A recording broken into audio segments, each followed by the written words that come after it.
अगर आप गोरखपुर की छोटी गलियों से होकर गुजरेंगे तो आपको वहाँ एक मंदिर नुमा इमारत दिखेगी। वहाँ मंत्रों का शुद्ध उच्चारण आपको सुनने को मिलेगा। वही है दुनिया का सबसे बड़ा हिंदू धर्म ग्रंथों का प्रकाशक गीता प्रेस गोरखपुर।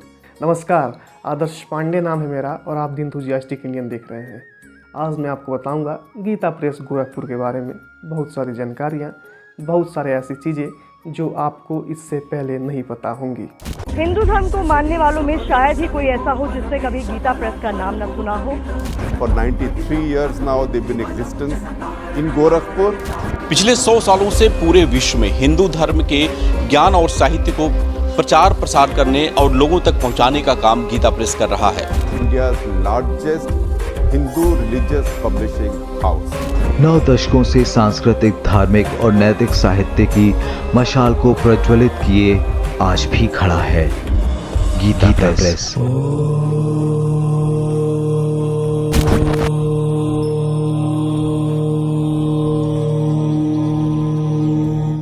गीता प्रेस दुनिया के सबसे बड़े धार्मिक ग्रंथों का प्रकाशक है और ये उत्तर प्रदेश के एक खास शहर गोरखपुर में स्थित है। इस प्रेस की स्थापना की इतिहास भी काफ़ी मज़ेदार है।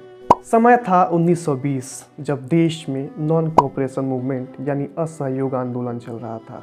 गांधी जी के समर्थन में ज़्यादातर भारतीयों ने विदेशी कपड़ों का बहिष्कार करके देसी खादी धारण किया। इन्हीं कठिन समय में एक युवा गीता और रामचरितमानस के पन्नों के बीच अपना जीवन तलाश रहे थे। इधर देश अंग्रेजी शासकों से जूझ रहा था और उधर वो युवा उस मानसिकता से जिसका बीज अंग्रेजी सरकार ने 200 साल पहले बो दिया था। वो युवा और कोई नहीं, गीता प्रेस के संस्थापक जय दयाल गोयनका थे। शुरुआती दिनों में जय दयाल गोयनका जी ने कोलकाता में सत्संग शुरू किया।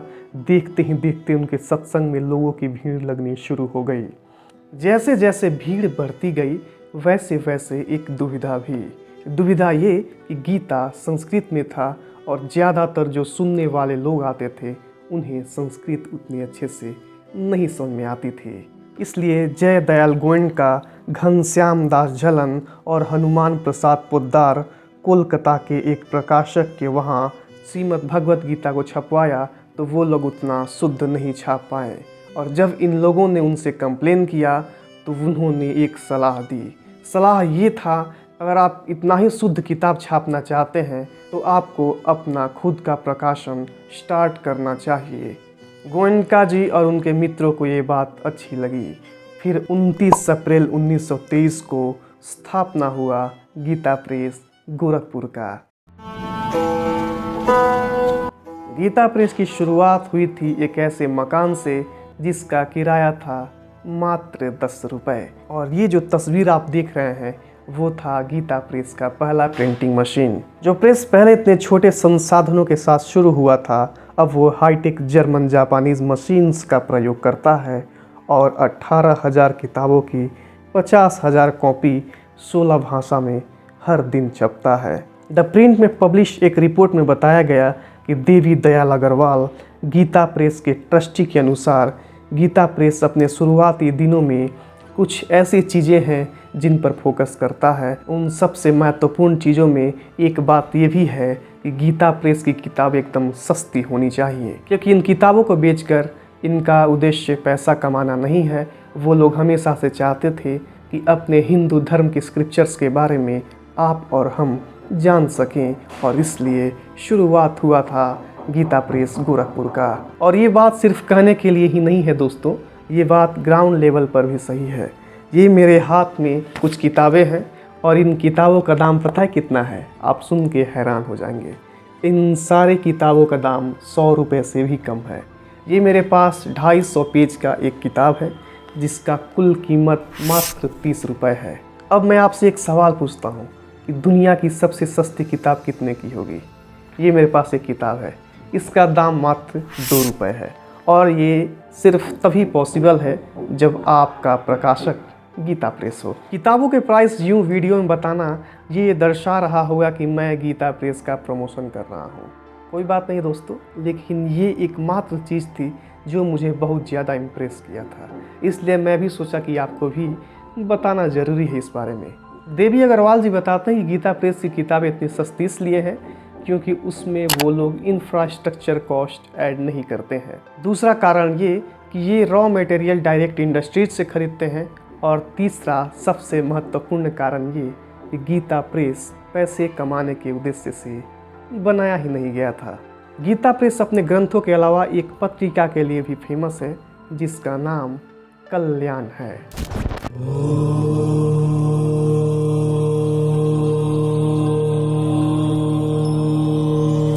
कल्याण की हिंदी पत्रिका को लगभग 2,45,000 लोग पढ़ते हैं और इसके अंग्रेजी पत्रिका कल्याण कल्पतरु को लगभग 1 लाख लोग पढ़ते हैं। कल्याण के अलावा आपको गीता प्रेस में और भी मोरल स्टोरीज और बच्चों के लिए हिंदी वर्णमाला और भी बहुत वर्णमाला के साथ साथ मैथ्स के भी बहुत सारी किताबें मिल जाएंगी।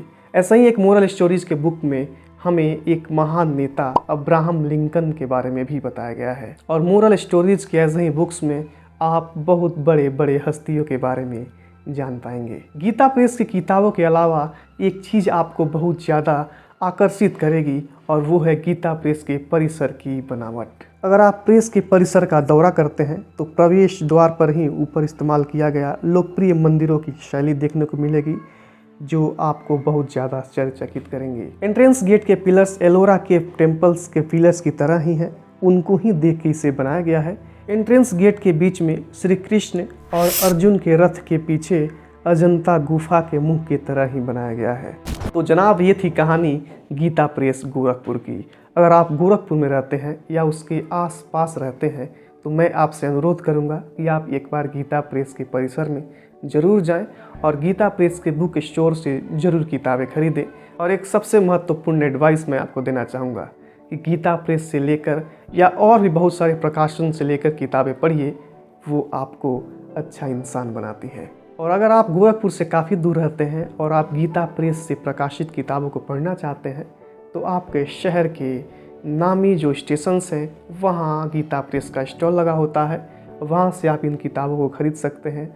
और अगर वो स्टॉल आपके शहर के स्टेशन पे नहीं है तो आप गीता प्रेस की किताबों को ऑनलाइन भी मंगा सकते हैं, जिसका लिंक हमारे डिस्क्रिप्शन बॉक्स में दिया गया है। तो आज की वीडियो में इतना ही। उम्मीद है आपको वीडियो इन्फॉर्मेटिव लगा होगा। अगर आपको वीडियो थोड़ा सा भी इन्फॉर्मेटिव लगा है तो अपने दोस्तों अपने परिवार के साथ इस वीडियो को शेयर करें और इस चैनल को सब्सक्राइब जरूर कर लें। मैं मिलूंगा अगले वीडियो में। आपको देनी है कोई सुझाव या करनी है कोई शिकायत, मैं मिलूंगा आपको द एंथुसियास्टिक इंडियन के इंस्टाग्राम के पेज पर। तब तक के लिए सुखी रहिए, सुरक्षित रहिए, अपना और अपनों का ख्याल रखिए। जय हिंद।